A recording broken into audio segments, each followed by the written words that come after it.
The great hall of Eorveth Prime had never been so full and yet so empty at the same time. Thousands of beings filled the massive chamber, standing in rows that stretched from the crystal floor all the way to the towering walls carved from pale white stone. Above them the ceiling opened into a dome of glass that showed the stars burning in the black sky beyond. But despite the crowd, despite the noise, despite the shimmer of silk robes and polished armor, there was a coldness in that hall that had nothing to do with temperature. It was the coldness of a room full of people who had already made up their minds. Princess Queen Salith Voranis stood alone on the crystalline dais at the center of the hall, dressed in ceremonial silver-white armor that had once belonged to her grandmother. She held her hands at her sides, kept her chin raised, and did not allow her face to show anything at all, because that was what Velenthari royalty did, and even though she stood alone, she did not waver. Was barely 200 years old. Even though she was considered almost a child among her people, she had learned that lesson long before the plague had taken everything from her. The Ashbloom rot had killed her mother first, then her father, then her 3 older siblings, one after the other, in the span of a single terrible season. And when the sickness finally passed, it left behind only Sylith, the youngest, the quietest, the one nobody had ever prepared for the throne. And now here she stood, waiting for the rite of kneeling to begin, waiting for the noble houses of the Concord to decide her fate. The rite was ancient. A new monarch could not be crowned unless at least 3 of the great houses sent a representative forward to kneel and pledge allegiance. And if fewer than 3 knelt, then the throne would be declared contested and open to challenge, which meant that everything Salith had suffered, everything she had endured, everything she had held together with shaking hands and sleepless nights, could be erased in a single ceremony. The Herald of the Concord, a tall Velenthari male with a voice like thunder, struck his staff against the crystal floor 3 times, and the hall fell silent. "The rite of kneeling is called," he announced. "Let the houses of the Concord come forward and declare their will." The first to be called was House Kethvori. The Kethvori delegate came forward, a massive insectoid warrior with a dark armored shell and 4 clicking mandibles and eyes like black glass, and he stopped 10 paces from the dais and looked up at Salith with those unreadable eyes.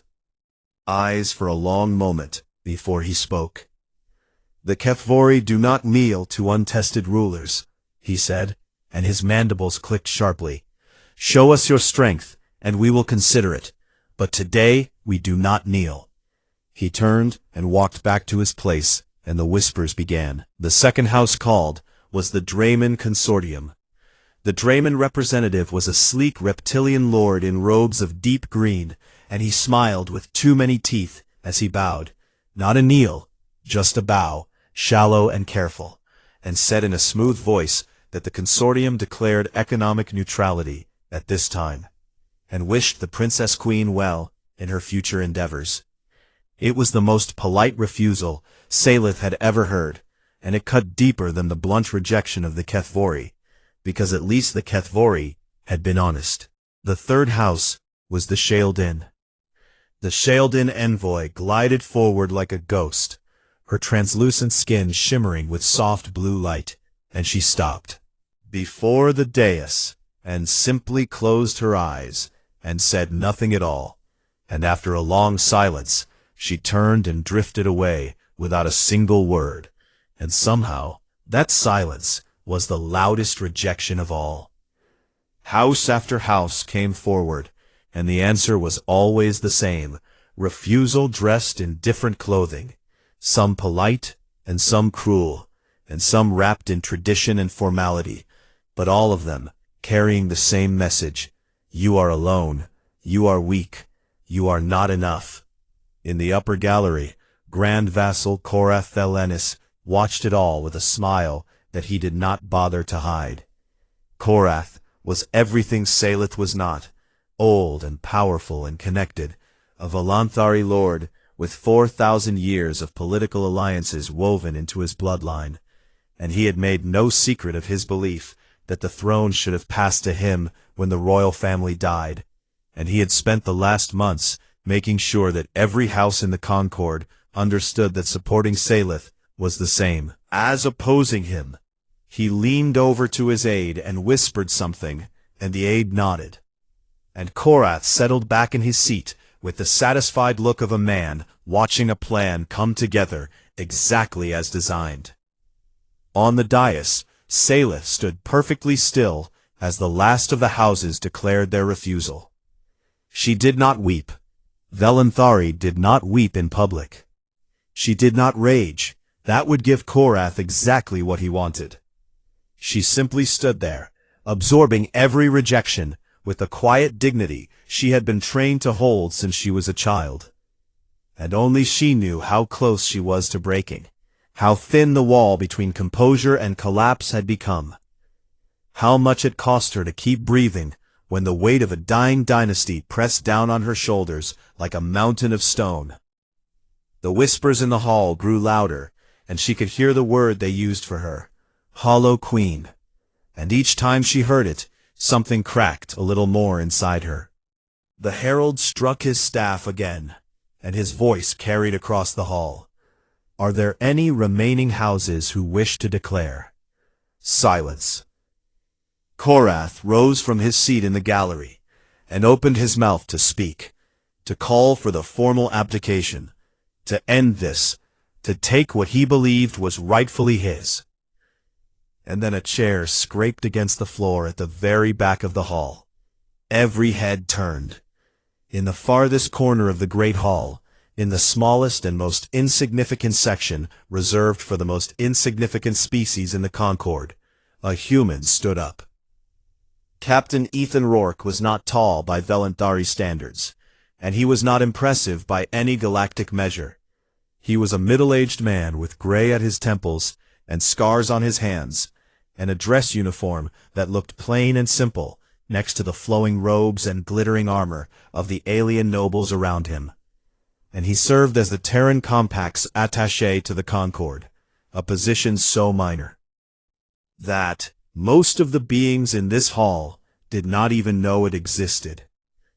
But he stood, and the room went quiet, and he began to walk. He did not glide like the Volanthari, or skitter like the Kethvori, or drift like the Sheldin. He walked with heavy, deliberate, human steps, each one echoing off the crystal floor like a heartbeat, and the crowd parted before him not out of respect, but out of sheer confusion, because nobody could understand what this human thought he was doing. He reached the dais and stopped. He looked up at Salith, and their eyes met. And in that moment, she saw something she had not seen in a single face all day. Not pity, not calculation, not ambition, but something simple and stubborn and warm that she did not have a word for in her own language. Ethan Rourke knelt. Not a shallow courtly bow, not a careful diplomatic gesture, but a full kneel, one knee pressed hard against the cold crystal floor, his head bowed, his fist over his heart. And when he spoke, his voice was rough and plain, and carried to every corner of the silent hall. The Terran Compact recognizes Salith Voranis as rightful sovereign, he said. Where others see weakness, we see courage. Where others see inexperience, we see someone who has not yet learned to be cruel. Humanity kneels. The hall erupted. Voices clashed and overlapped. Shock and outrage and confusion and something else, something that rippled through the crowd like a stone dropped into still water. Because the law was ancient, and the law was clear, and one house had knelt, and that meant the abdication could not be called today, and that meant Salith still stood, and that meant everything Korath had planned had just been thrown into chaos by a single human on one knee. Korath's smile vanished, and his hands gripped the railing of the gallery, and his knuckles turned white. But he said nothing, because there was nothing to say. The law was the law, and even he could not change it in front of 1,000 witnesses. In the back of the hall, the HFY war chief tilted his massive head and studied the kneeling human with new interest. The Sheldon envoy opened her eyes for the first time and stared. The Draymond representatives stopped smiling, and on the crystalline dais, Princess Queen Salith Voranis looked down at the first being in the galaxy who had knelt before her. This strange, short-lived, scarred creature from a species her people called barbarians. And for the first time in months, something loosened in her chest, something tight and terrible that she had been carrying so long she had forgotten it was there. She did not smile, but she breathed, and that breath, small and quiet and invisible to everyone except the man kneeling at her feet, was the sound of a galaxy beginning to change. The message from Terran Command arrived 6 hours after the rite of kneeling ended, and it was exactly as angry as Ethan Rourke had expected it to be. The words on his screen were sharp and cold. Unauthorized action, diplomatic breach, immediate recall, pending court-martial. And Rourke read every single one of them while sitting on the edge of his narrow bunk in the tiny quarters the Concord had assigned to the human delegation. A room so small that a Velenthari would have considered it an insult, which of course was exactly why they had given it to him. He stared at the message for a long time, and then he typed back 5 words. Court-martial me after the coronation. He closed the screen and rubbed his face with both hands, and wondered if he had just destroyed his career for nothing or for everything. The answer to that question depended entirely on what happened next. Across the capital city, in the towering spires of the Concord's political order, Grand Vassal Korath Thelanis was not sleeping either. But unlike Rourke, he was not sitting quietly in a small room. He was pacing the length of his private chamber, while 3 of his most trusted advisors watched him with careful eyes, and said nothing, because they had learned long ago that interrupting Korath when he was angry was a dangerous mistake. A human, Korath said, and the word dripped from his mouth like poison. A human knelt, and now the law protects her. A creature whose entire species has existed for less time than my wine collection has been aging, and he has turned my ceremony into a spectacle. His chief advisor, a thin Velenthari woman named Delvara, spoke carefully. The law is clear, my lord. One house has pledged, and the abdication cannot proceed. But one house is not 3, and without 3, she cannot be crowned. Korath stopped pacing and turned to face her, and the light in his silver eyes was hard and calculating. Make certain she never gets the other 2, he said. And we make certain the galaxy understands that accepting human support is not a sign of strength. It is a confession of desperation. Within a day, the propaganda began. Messages spread through every communication network in the Concord, carefully worded, expertly crafted, impossible to trace back to Korath directly, suggesting that the Princess Queen had sold her sovereignty to aliens, that the humans had purchased Velenthari loyalty with secret trade deals, that Salith was so weak and so pathetic that she had accepted the pledge of a species that most of the galaxy considered barely civilized. The whispers called her the human's pet and the beggar queen, and each new insult was designed to make the remaining noble houses even less willing to associate themselves with her. But Korath was not a man who relied on words alone.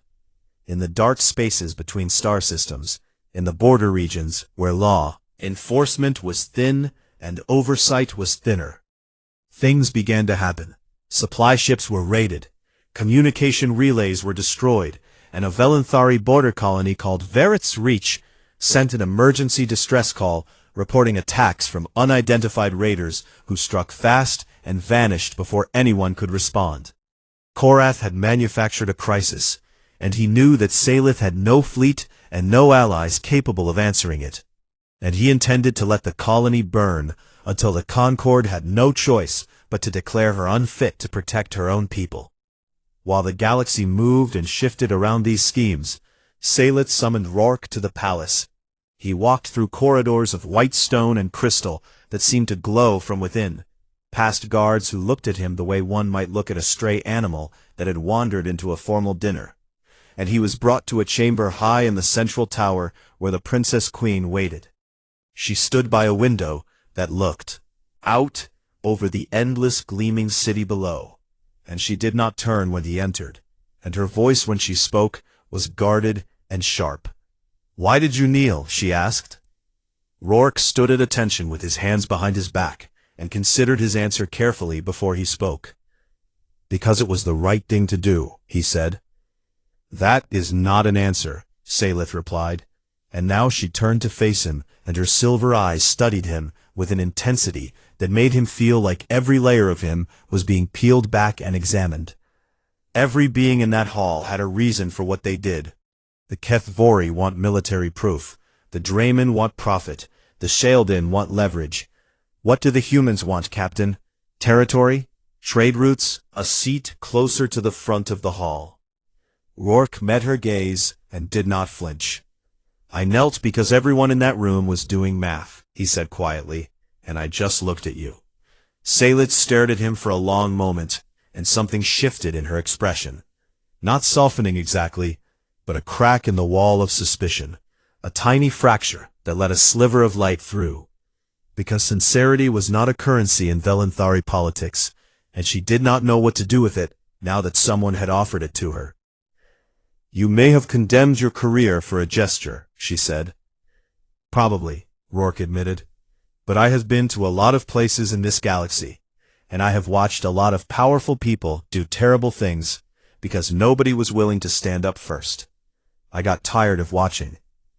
She turned back to the window and was silent for a time.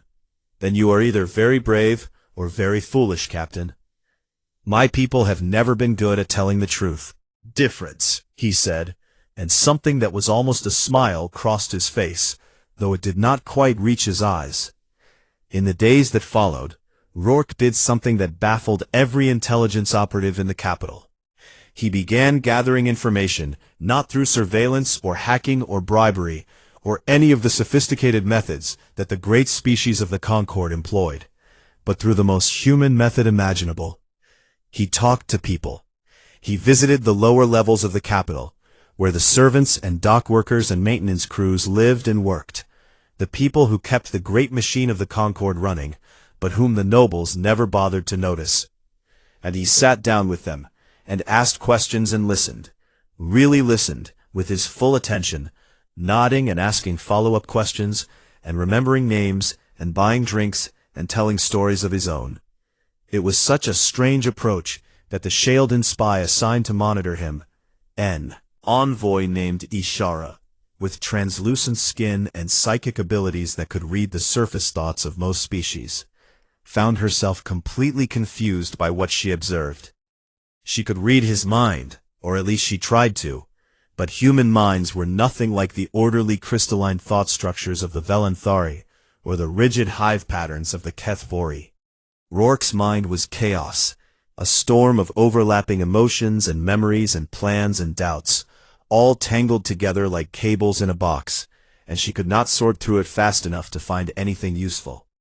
She reported to Korath that the human was either a genius or a fool, and Korath told her to keep watching. Then the border crisis hit. The distress call from Verit's Reach was broadcast across the Concord, and the demand came swiftly. The Princess Queen must respond. She must protect her people. She must send a fleet. But Salith had no fleet. Her family's ships had been decommissioned or reassigned after the plague, and the houses that might have lent her military support had all refused at the right. And she stood in her war room, surrounded by empty displays and silent communication screens, and felt the walls closing in around her. Rourke found her there.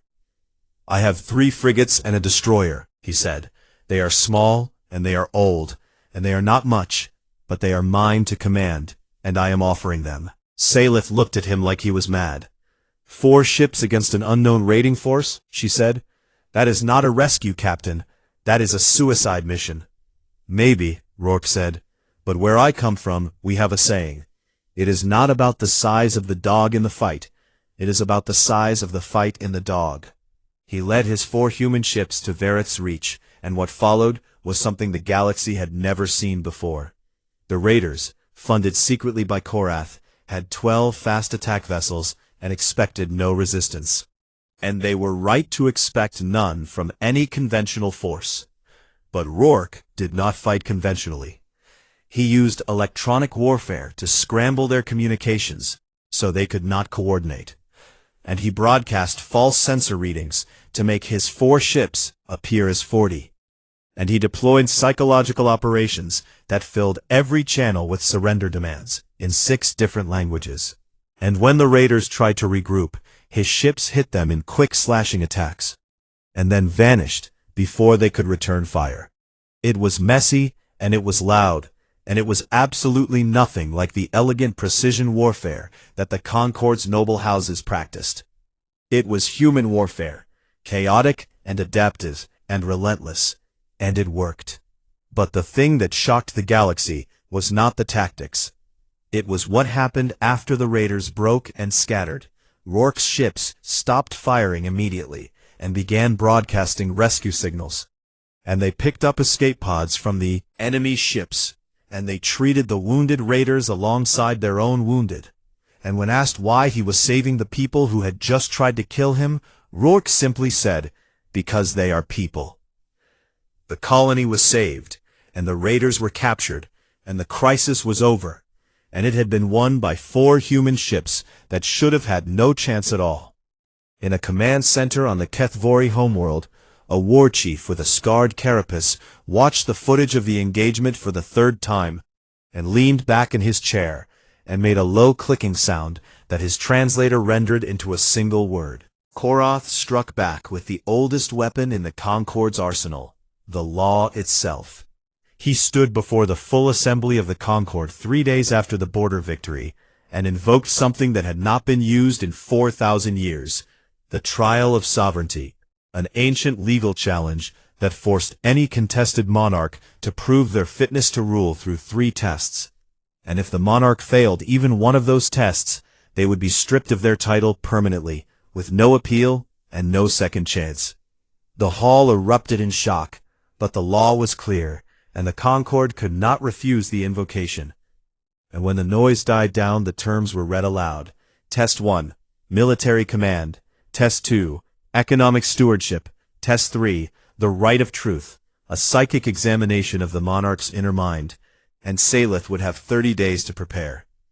Korath smiled at Salith from across the chamber, and she met his eyes without flinching. Privacy of her quarters, she pressed her back against the wall, and slid down to the floor, and pressed her hands over her face, and allowed herself exactly 5 minutes to feel the terror, before she stood up and pushed it away and began to think. Rourke found out about the trial from a dock worker before the official announcement even reached the human delegation, because that was how his network worked. People talked to him because he talked to them first, and he went to Salith immediately. "We have 30 days, he said, so let us use every single one of them." The first test was a war game simulation, a massive virtual battle scenario designed by the Kethvori Military Council. Except Korath had quietly influenced the scenario design, and the result was a nightmare. Salith would command a fleet against an enemy force 3 times her size, in a system full of gravitational hazards and sensor interference, and she would be given outdated ships with limited ammunition. And the scenario was calibrated so that even an experienced commander would struggle to survive. Salith had never commanded a fleet in her life. Rourke did not teach her Velanthari fleet doctrine, or Kethvori swarm formations, or any of the strategies that the great species had perfected over millennia. Instead, he sat across from her at a table covered in star charts and data screens, and he taught her human military history. He told her about Thermopylae, where 300 warriors held a narrow pass against an army of thousands, not because they could win, but because holding that pass meant something. He told her about Midway, where a smaller fleet with worse ships defeated a greater one through intelligence and timing and the courage to act at the exact right moment. He told her about the Battle of Britain, where pilots flew until they could barely see, and then flew again, because surrendering was simply not something they were willing to do. "Believe that war is mathematics," Rourke said. "More ships plus better weapons equals victory.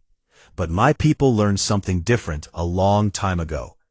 The greatest commanders did not win because they had more. They won because they refused to accept the terms of the fight." Salith studied the human histories like she was memorizing scripture. And on the day of the simulation, she walked into the command chamber and faced the impossible scenario, and did something that no one expected. She did not try to win. Instead, she used the gravitational hazards that were meant to trap her as weapons, slingshotting her smaller ships around gas giants at speeds the enemy could not match. And she sacrificed her weakest vessels as decoys, and concentrated her remaining firepower in a single devastating strike that crippled the enemy flagship. And when the simulation's artificial intelligence adapted, she adapted faster, changing strategies 3 times in 20 minutes with a fluidity that made the observers sit up straighter in their seats. She did not win the simulation. The numbers were simply too overwhelming, but she survived it so creatively, so stubbornly, so brilliantly, that the margin of her loss was smaller than anyone had thought possible. And the Kethvori observers, who had designed the scenario to destroy her, found themselves making sounds of reluctant approval. She passed the first test by the thinnest margin in recorded history. And when she walked out of the simulation chamber, her hands were shaking, but her head was high. The second test was economic stewardship, and Salith was required to present a full recovery plan for the sectors devastated by the ash bloom rot. A plan that had to account for population loss, infrastructure damage, trade disruption, and long-term economic sustainability. Korath had made sure she would have access only to outdated data, census figures that were 3 years old, trade records riddled with gaps, economic projections based on pre-plague conditions that no longer applied, and he expected her to flounder in front of the assembly with a plan built on bad numbers. Rourke called in a favor. He reached out to the Terran Compact's economic division, not to the fancy policy strategists, but to the mid-level analysts and data scientists, the people who spent their days building economic models from scraps of incomplete information, because that was what human economists did. They worked with what they had and made it enough. A team of 7 human analysts arrived on Irveth Prime and set up shop in a conference room that the Velanthari staff had given them reluctantly. And they worked through the night, literally through the entire night, fueled by caffeine and stubbornness, arguing and calculating and rebuilding models from the ground up. The Velanthari delegation was confused by this because Velanthari did not work through the night, considered it barbaric and undignified. And when a Velanthari aide walked past the conference room at 3 a.m. and saw 7 humans surrounded by empty cups and scattered data pads, shouting at each other about agricultural yield projections, she simply stood in the doorway and stared as if she had witnessed something she could not explain. The plan that Salith presented to the assembly the next day was unconventional and unexpected. It proposed opening the devastated sectors to multi-species settlement, creating free trade zones that would attract investment from across the Concord, and establishing a new medical research initiative funded jointly by all participating houses. And it was built on real-time data that the human analysts had gathered independently from merchant shipping records and communication traffic analysis, bypassing Koros' corrupted official databases entirely. The Drayman Consortium representative listened to the presentation with narrowed eyes, and when it was over, he leaned forward in his seat, because the plan would actually generate significant profit for anyone who invested early, and profit was the only language the Drayman truly spoke. A crack formed in the consortium's neutrality. Salith passed the second test. 2 down, 1 to go, and the last test was the one that could not be studied for, the one that could not be prepared for with human history lessons or all-night strategy sessions. Because the right of truth was not a test of knowledge or skill, but a test of the soul itself. Meanwhile, Ishara the Shieldin spy received her final orders from Koroth. She was given a small device, a psychic disruptor, barely larger than a coin, designed to interfere with Saylet's neural patterns during the rite, and make her thoughts scatter into chaos and fear, so that the Concord would see nothing but weakness and confusion when they looked into her mind. It was illegal, and it was cruel, and if it was discovered, it would be a scandal. But Korath did not care about scandal anymore. He cared about winning. Yashara took the device and hid it in her robes, and told Korath she would do as he asked. And she walked back to her quarters and sat in the dark and thought about the human. She had been watching Rourke for weeks now, following him through the city, reading the edges of his chaotic mind, trying to understand what kind of creature this was. And what she had found disturbed her more than anything she had encountered in centuries of psychic espionage. The human genuinely cared, not strategically, not as a calculated move, not as an investment in future advantage. He stayed up late pacing his tiny quarters and worrying about Saleth. And he had nightmares about failing her. And when he talked about her to his team, there was a warmth in his voice that was completely unguarded and completely sincere. Yashara had read 10,000 minds across a dozen species, and she had never encountered anything like it. This messy, overwhelming, irrational flood of emotion that drove the human forward, not because caring was smart, but because he simply could not help it. The night before the rite of truth, Saylet sat alone in the palace gardens, beneath trees that glowed with soft bioluminescence, and Rourke found her there. "Are you afraid?" he asked. "Yes," she said, and the honesty surprised them both. "Good," Rourke said. "Fear means you care about what happens tomorrow. The day you stop being afraid is the day you stop caring, and that would be the real loss." She was quiet for a moment, and then she asked, "Do your people always feel this much?" Rourke sat down on the stone bench beside her, and looked up at the glowing trees, and thought about it. "Yeah," he said, "it is terrible. It is also the best thing about us." They sat together in silence after that. Two lonely people from two different worlds. And neither of them said another word, because some things did not need words. And in her quarters across the city, Yashara held the psychic disruptor in her hands, and felt its weight, and stared at it for a very long time. Her hands were shaking. The Chamber of Unveiling was the oldest room on Eorveth Prime, carved from a single piece of crystal, so ancient that no one remembered who had shaped it. And its walls hummed with a low frequency that pressed against the mind like the echo of 1,000 whispered secrets. Syleth entered alone. That was the rule of the Rite of Truth. No allies, no weapons, no shields, no armor of any kind, not even the ceremonial silver-white plate that had become her quiet source of strength since the day she first wore it. She entered in a simple white gown, with her silver hair unbraided, and her hands empty, and her feet bare on the cold crystal floor. Around the chamber, the Concord had gathered, every noble house and faction and delegation, filling the tiered galleries that ringed the room like the rings of an arena. And above them, massive crystalline screens floated in the air, waiting to display what the Sheldon Rite Keepers would pull from Sylet's mind for all the galaxy to see. The Rite of Truth was the most invasive tradition in galactic politics, designed thousands of years ago to ensure that no monarch could hide corruption or madness behind a composed face. And today, it would lay Saylet's deepest thoughts bare before every eye in the hall. In the upper gallery, Korath leaned forward with anticipation burning in his silver eyes, and beside him, Ishara sat still as stone, with the psychic disruptor hidden in the folds of her robe, its weight pressing against her ribs like a second heartbeat. In the lower gallery, Rourke sat with his jaw clenched and his hands gripping the armrests of his seat, because this was the one thing he could not fight, The one test where he could not help her, and all he could do was watch.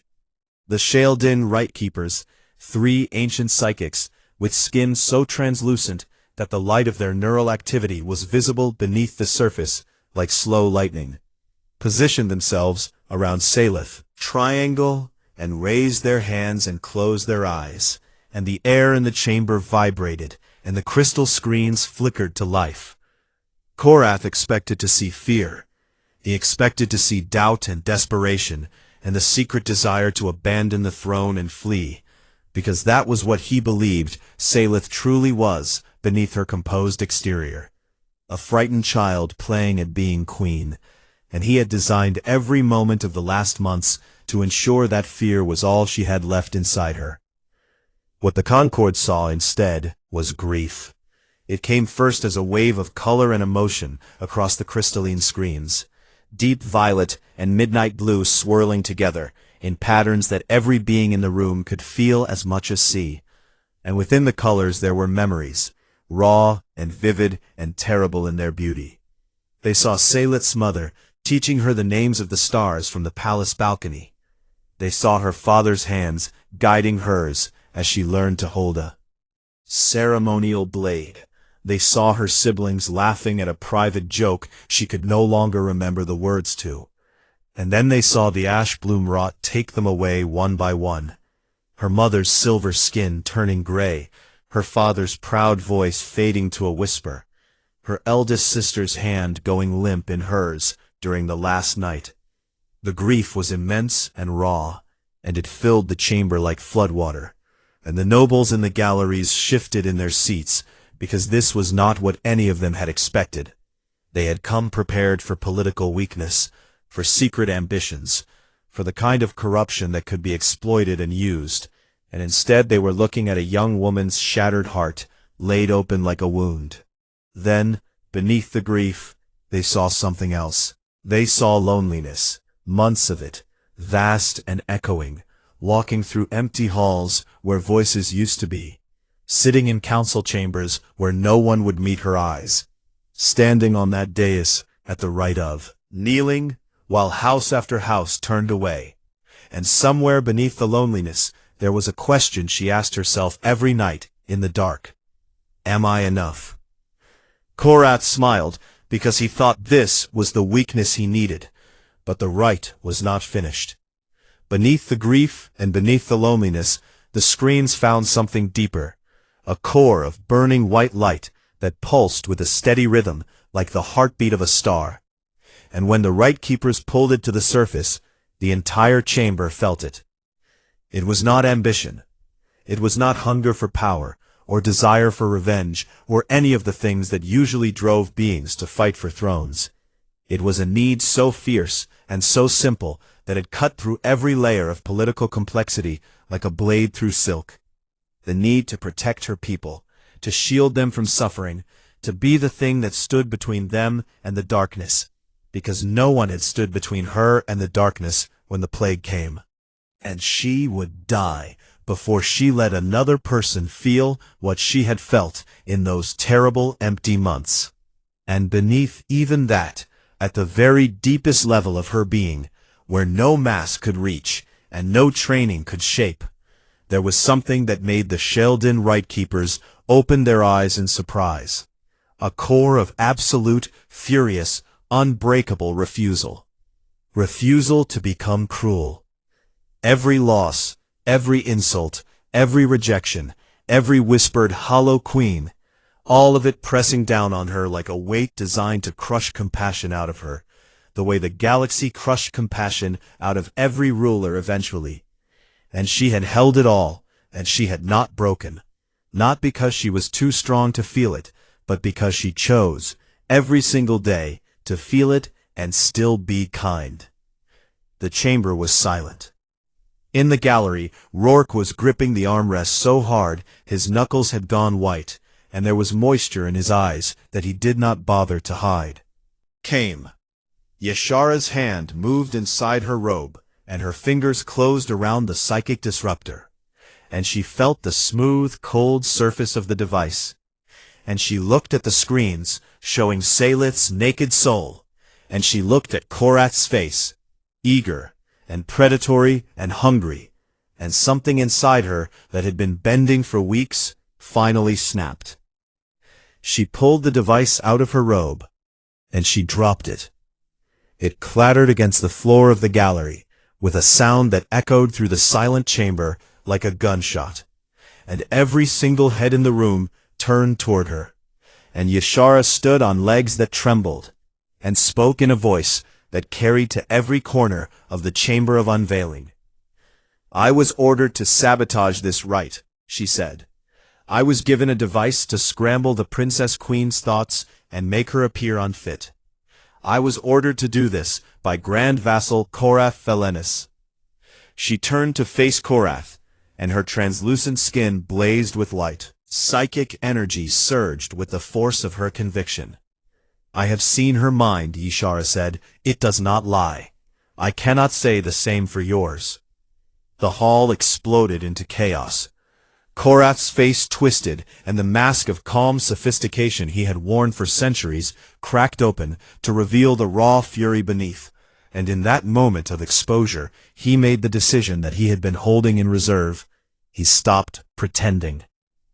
He raised his hand and signaled to the armed guards positioned at every entrance to the chamber, loyalists he had placed there weeks ago under the guise of security, and they moved forward with weapons drawn, sealing the exits and pointing their rifles at the Rite Keepers and the dais. "This trial is void," Korath announced, his voice booming over the noise. "The Rite has been compromised. As senior noble of the Concord, I am declaring a protective regency, effective immediately, until proper order can be restored." It was a coup. Language of law, but a coup in every way that mattered. And the chamber descended into screaming confusion as nobles scrambled for cover and guards advanced, and the ancient traditions of the Concord crumbled in real time. But Rourke had planned for this. He had known with the quiet certainty of a man who had spent his life watching powerful people reach for the worst option when they were cornered, that Korath would do something desperate if the right went badly for him. And so Rourke had positioned his small human team at key communication relays throughout the capital. Rourke pressed a single button on a device strapped to his wrist, and the broadcast went live.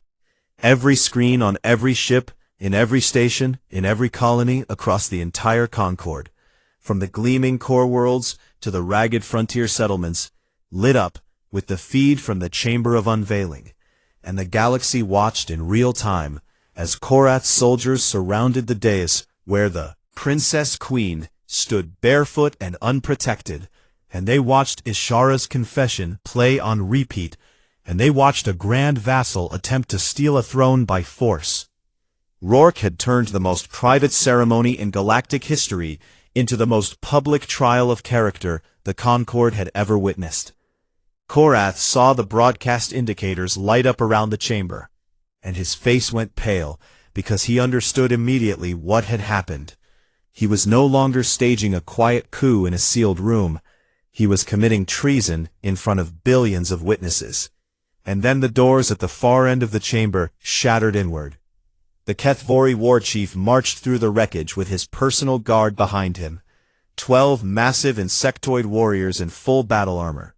And they moved through Korath's soldiers like a blade through water, not fighting, but simply walking forward with such overwhelming presence that the guards fell back rather than challenge them. War Chief crossed the chamber with heavy steps that cracked the crystal floor beneath his weight, and he stopped before the dais, where Salith stood, small and barefoot and wrapped in white, with her mind still open, and her soul still visible on the screens above. And the War Chief, this ancient and terrible warrior, who had commanded armies across star systems, and who answered to no one, lowered himself to one knee. "The HFY swear to the Princess Queen," he said, and his deep voice resonated through the hall and through the broadcast, and through every speaker on every world that was watching. "She has bled in truth. That is enough." Second house. The chamber fell into a silence so complete that the only sound was the hum of the ancient crystal walls, And in that silence, Salith looked down at the kneeling war chief, and then looked up at the screens, still showing her open heart, and then looked across the room at Korath, who stood surrounded by his faltering guards with the light of 1,000 broadcast indicators reflecting off his stricken face. And in the gallery above, almost invisible in the chaos, the Drayman Consortium representative quietly activated a private communication channel to his homeworld, and began to speak in a very low voice about investments and opportunities and the future direction of profit. Korath ran. In the hours after the Right of Truth, he fled the capital aboard a private ship, racing toward his stronghold systems on the Outer Rim, where his personal fleet waited, and where he believed he could regroup and mount a proper challenge. But when his ship dropped out of faster-than-light travel at the edge of his own territory, he found the stars already occupied. The Kethvori had moved fast. A blockade of warships hung in the darkness like a wall of iron and chitin, their weapons armed and their communication channels broadcasting a single repeating message. By order of the sworn Kethvori allegiance to Princess Queen Salith Voranis, this territory is sealed. All vessels will surrender or be destroyed. Korath stared at the blockade through the viewport of his ship, and for the first time in 4,000 years of political maneuvering, he had absolutely nothing to say. He was captured without a fight.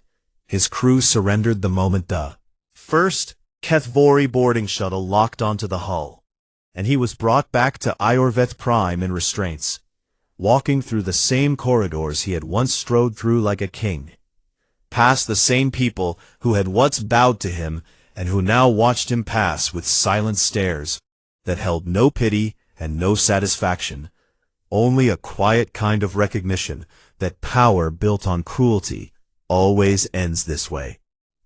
He was brought before Salith in the throne room. She stood on the crystalline dais, not in armor this time, not in the white gown of the right, but in the deep blue robes of judgment that Velanthari monarchs wore when passing sentence. And she looked down at the man who had tried to destroy her, and she saw not a monster but a hollow thing, a creature so hungry for power that he had eaten away everything inside himself to make room for it. The Concord expected execution. That was the traditional punishment for treason, had been for millennia. Gallery leaned forward with the particular hunger that powerful beings always feel when watching one of their own fall, and they waited for the killing words. Salith did not give them what they wanted. Korath Thelenis, she said, and her voice was steady and clear. You are stripped of your title, your lands, your name, and your place in the Concord. You are sentenced to exile among the frontier colonies, the same colonies you are willing to sacrifice for your ambition. You will live there without rank, without privilege, without anyone who is required to care whether you live or die. The hall erupted in whispers, shock and confusion, and in some corners outrage, because mercy was not something the Concord understood, not in cases like this. And there were those who saw it as weakness, just as they had seen everything about Salith as weakness. But Salith was not finished. She looked directly at Korath and spoke words that the broadcast carried to every corner of the galaxy. You will learn what it means to be ruled by someone who does not care about you, she said. And perhaps then you will understand why I do. Korath's face contorted, not with fear, not with defeat, but with something worse, something that looked almost like pain, because death would have been simple. Death would have been an ending.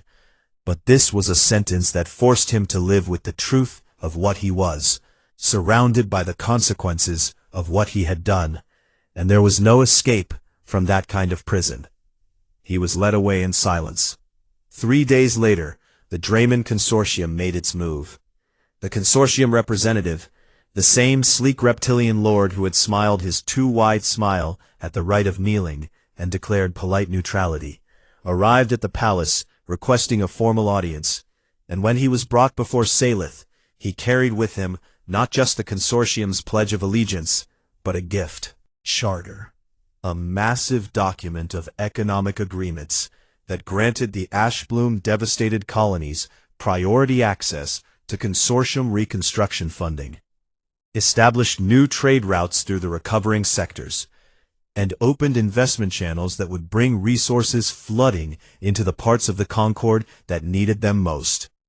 Shaled in political establishment for her public betrayal of Korath, and who now existed in a strange liminal space, too honest for espionage and too brave for exile. "I want you to be my royal truth speaker," Salith said, "an advisor whose only duty is to tell me the things I do not want to hear." Yashara studied the Princess Queen with her luminous eyes and tilted her head. "You are the first ruler I have known who asks to be challenged rather than obeyed," she said. "Then it is long past time someone asked," Salith replied. Yashara knelt, not because she was required to, but because she wanted to. And when she rose, she took her place at Salith's side with the quiet certainty of someone who had finally found a cause worth the cost. Rourke received his own message from the Terran Compact 3 days before the coronation. He was not court-martialed. Instead, he was given something he had not expected and was not sure he wanted. Terran Ambassador to the Ascendancy. A permanent post. The highest diplomatic position humanity had ever held in the Concord. And a role that meant he could never go home. His superiors had done the math. Rourke's unauthorized actions had elevated humanity's standing in the galactic community by an order of magnitude, and the Terran Compact needed him exactly where he was for as long as possible. And so they gave him a title and a responsibility, and in doing so they took away the one thing he had left. The dream of one day sitting on his front porch on Earth and watching the sunset over fields that did not glow with alien light. He accepted the post because he understood that this was the price, and that some prices were worth paying. The night before the coronation, he stood on the observation deck of the palace, high above the glowing city, and looked at the stars, searching for the small yellow dot that was Earth's sun, lost somewhere in the vast field of light that stretched to infinity in every direction. Salith found him there. She walked up beside him and stood without speaking and followed his gaze to the stars. And for a long moment, neither of them said anything, because the silence between them had become its own kind of language. The language of two people who had given up everything and found something unexpected in the wreckage. "Which one is yours?" she asked quietly. "I cannot find it from here," he said. "It is too small, too far, but I know it is there." She nodded, and they stood together in the dark, two figures against the infinite sky, and the moment held a tenderness that neither of them named, because naming it would have made it smaller than it was.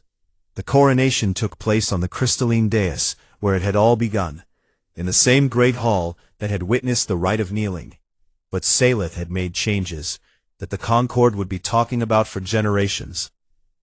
Lowered, she did not stand above the kneeling nobles. She stood among them, on the same level, eye to eye, and the symbolism was impossible to miss. The ceremony included for the first time in the Concord's history representatives from non-noble species and minor factions, dock workers and merchants and scientists and frontier colonists, the people who had never been given a voice in the great halls of power, standing alongside the ancient houses as equals. Rourke stood in the front row, not in the back, not in the insignificant corner, but in the place of highest honor, beside the Kethvori war chief, and the Draymond Consortium lord, and Yashara the truth speaker. The crown was placed on Salith's head by the eldest Rite Keeper, and the light caught the crystal and scattered into 1,000 tiny rainbows across the hall. And in that moment, the new queen closed her eyes and breathed, and felt the weight of it settle onto her, not crushing, not suffocating, but real, and heavy, and hers. Then she spoke. "I was told that a queen must be untouchable," she said, and her voice rang clear through the hall and through the broadcast, and through every speaker on every world in the Concord. "I was told that grief was weakness, that asking for help was failure, that the measure of a ruler was how many knelt in fear. I rejected all of it, not because I am brave, but because a human taught me that strength is not the absence of feeling. It is the refusal to let suffering make you cruel. She paused, and her eyes found Rourke in the front row and held his gaze for a heartbeat before she continued. This concord was built on the principle that the strong rule the weak. Today I say the worthy serve the vulnerable. And if you still believe that worthiness comes from the age of your bloodline or the size of your fleet, then look to the species you once called lesser. They knelt first. They fought first. They chose hope when every calculation said to choose silence. Her voice grew stronger, and the hall hung on every word. I have learned more about ruling from humanity's short and chaotic and beautiful existence than from 4,000 years of Velenthari tradition. The ascendancy begins again today, and it begins with this truth. Compassion is not weakness. It never was. The hall erupted, not in the confused chaos of the rite of kneeling, not in the shocked silence of the trial, but in something new, something that sounded like the beginning of something that had never existed before. A roar of voices and species and languages, all tangled together, in a sound that was messy and loud and alive in a way the Concord had never been alive before. And in the front row, Captain Ethan Rourke, Ambassador Ethan Rourke, a scarred and tired man from a small blue world on the edge of the galaxy, a man who had knelt when no one else would, and who had given up his home so that a stranger could keep hers, looked up at the new queen and allowed himself for the first time in years to smile.